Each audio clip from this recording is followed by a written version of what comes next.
Here's my Cayenne turbo. Had an issue getting these out. You had to pull these out.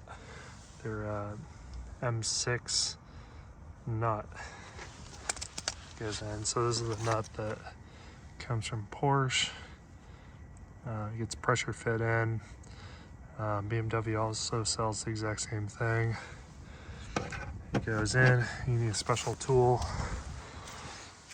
This is the tool. You basically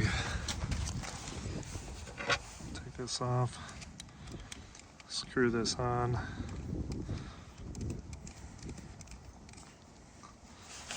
This then gets pushed in here. It compresses that on the back, and that gives you a brand new M6 thread. So if you have a corroded screw, this is the proper way to replace it.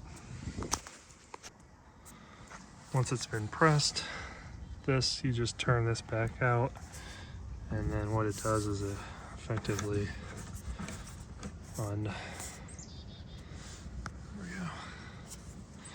it's hard to do this at the same time, but it'll effectively just pull out here.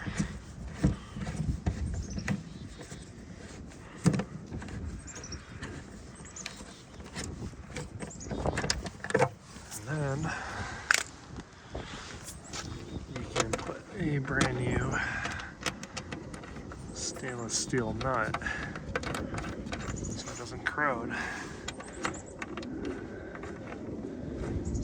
Problem solved.